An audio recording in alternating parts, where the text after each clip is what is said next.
আমরা নবম দশমের সেটের সংখ্যাগুলো শিখতেছি। আমরা এবার দ্বিতীয় পার্টে চলে এসেছি। আসো আমরা শুরু করি। আচ্ছা, এবার শক্তি সেটে আসি। যে সেটের সকল উপাদান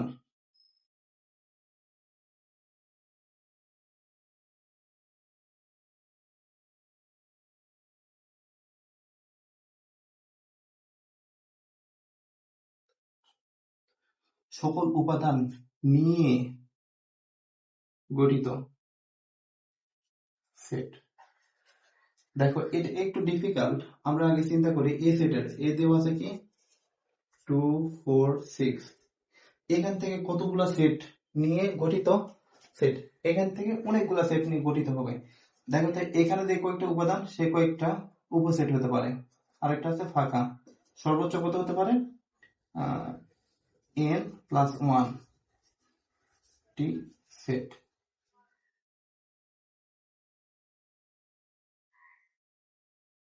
ইকুয়াল n। কিন্তু এখানে একাধিক হবে, বুঝছো? যেমন ধরো যে এখানে 6টা হতে পারে। দেখি কয়টা হয়। প্রথমে আসলাম 2, সবার আগে ফাঁকা সেট বসাই দিতে হয়।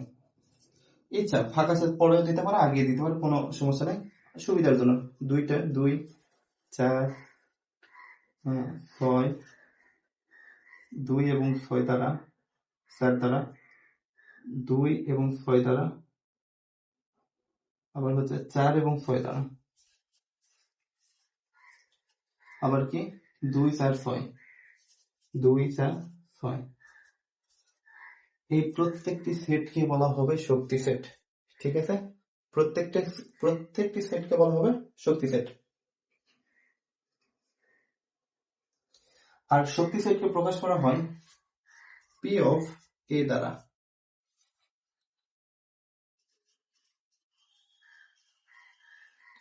ঠিক আছে, P of A দ্বারা শক্তি সেট প্রকাশ করা হয়।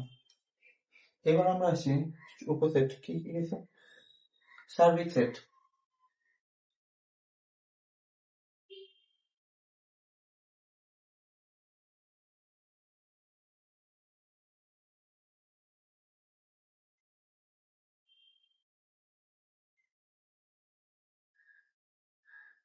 আচ্ছা, সার্বিক সেট।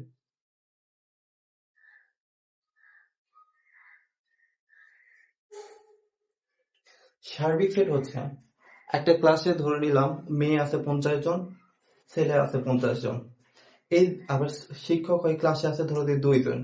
তাহলে ওই রুমের মধ্যে কতজন তাহলে মানুষ আছে টোটাল যদি হিসাব করি তাহলে থাকবে হচ্ছে 102 জন।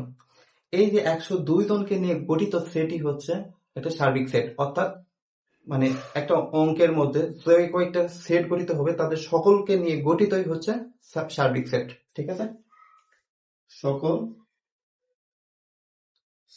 সেট নিয়ে গঠিত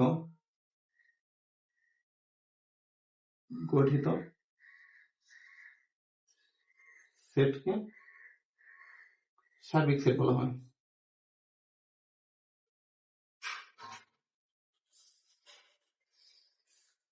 ঠিক আছে, সেট ধরে নিলাম এ একটা সেট হচ্ছে 2 4, বি একটা সেট হচ্ছে 5 6। ঠিক আছে, তাহলে এই সেটকে প্রকাশ করা হয় সার্বিক সেটকে প্রকাশ করা হয় ইউনিভার্সাল দ্বারা।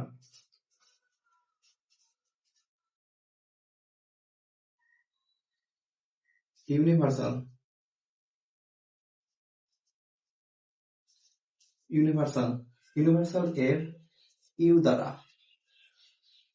প্রকাশ করা হয়।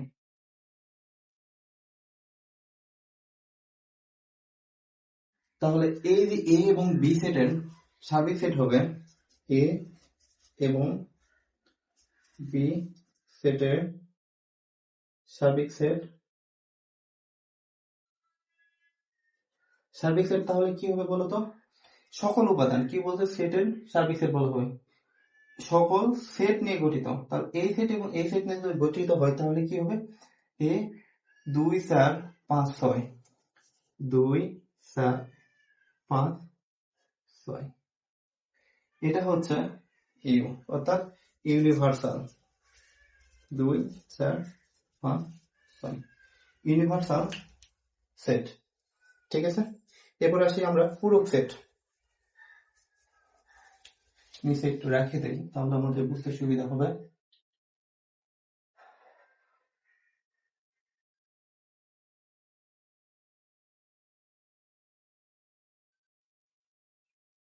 আমরা একদম সহজ ভাষায় বলি, আমাদের বইয়ের ভাষা একটু কঠিন হতে পারছে, আমরা সহজ ভাষায় যদি বলি, একটি সেটকে ইউনিভার্সাল সেট থেকে অন্তর করা বা পৃথক করাই হচ্ছে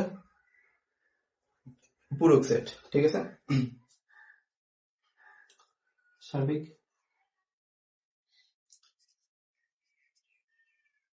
সার্বিক সেট হতে একটি সেটকে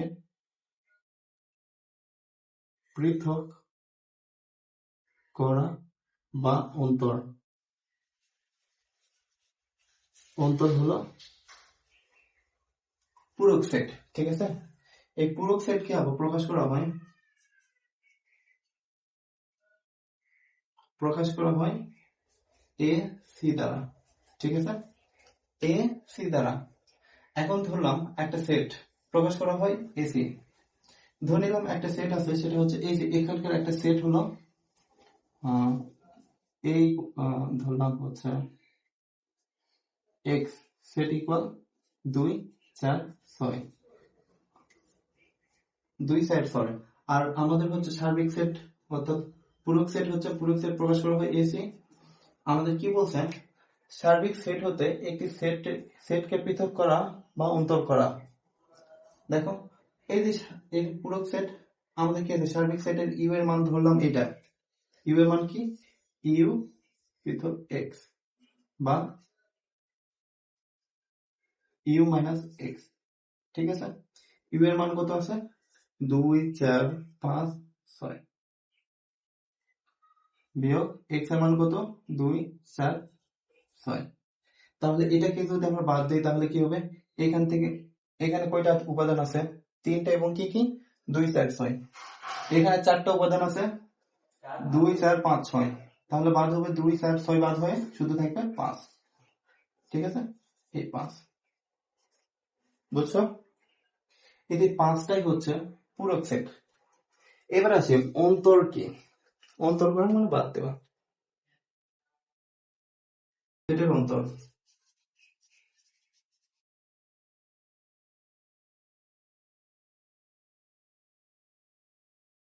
একটি সেট হতে আর একটি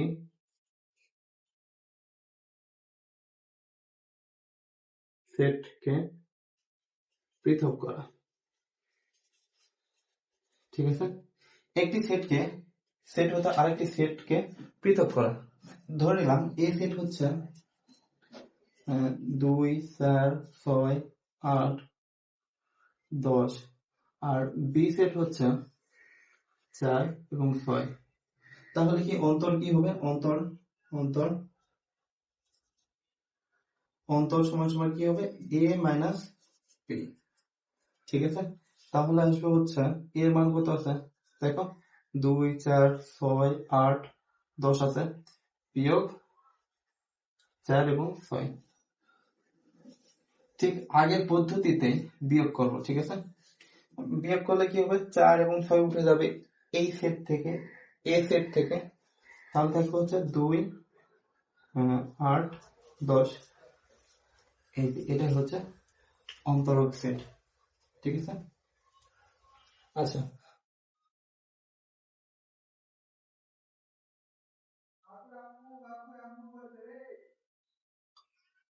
দুটি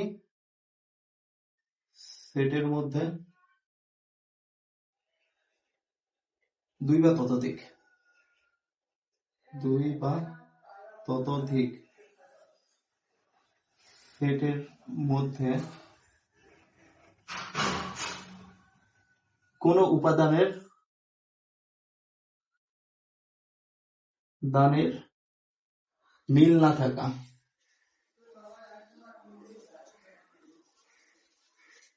ঠিক আছে, দুই বা ততোধিক সেটের মধ্যে কোনো উপাদানের মিল না থাকা। এখানে ধরে নিলাম একটি সেট হচ্ছে a ইকুয়াল, ধরে নিলাম হচ্ছে 2 4 6, আবার b ইকুয়াল 3 5 7। দেখো তো এই দুটা সেটের মধ্যে কি কোনো কিছু মিল আছে? কোনো কিছু কিন্তু মিল নাই। যেমন ধরো যে আমাদের ক্লাসের মধ্যে কিছু কিছু পোলাপান দেখবা যারা হচ্ছে একটু সরল সাদা বা ইন্ট্রোভার্ট আমরা বলি আর কি, তারা দেখবা যে কোনো ছেলের সাথে নাই, অন্য কোনো মেয়ের সাথে নাই, কোনো গ্রুপের মধ্যে নাই, একদম একা বসে থাকবে, আমরা ওকে বলি ইন্ট্রোভার্ট। ঠিক তেমনি এখানেও কোনো সেটের মিল নাই, একে আমরা নাল বা ফাঁকা সেট দ্বারা প্রকাশ করবো, ঠিক আছে। নিশ্চিত সেটকে অনেক সময় নাল বা ফাঁকা সেট দ্বারা প্রকাশ করা হয়। আচ্ছা, নিশ্চিত সেট শিখলাম, আমরা সেট সেট এবার বলি সেট।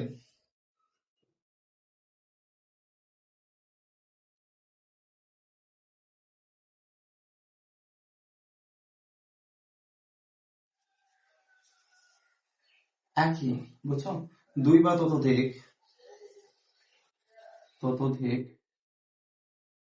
সেটের মধ্যে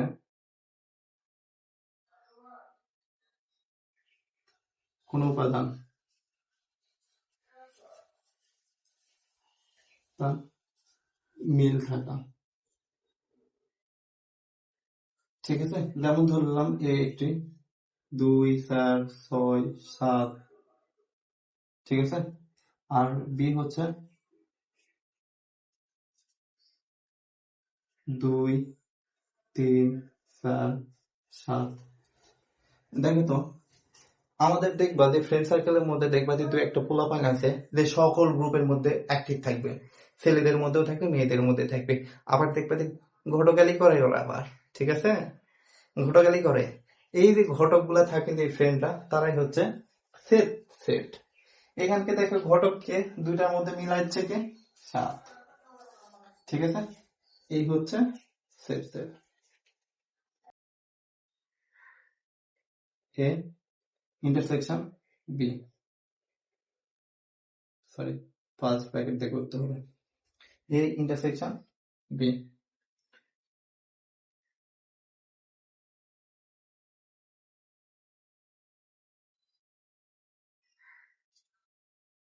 আচ্ছা, আপাতত আমাদের প্রায় সবগুলাই দেখলাম, বুঝলাম। আবার কার্তেশীয় গুণ একটা আছে, সেটা হচ্ছে আমরা শিখে যাব অধ্যায়ের প্রশ্নগুলো সমাধান করতে করতে। আসো আমরা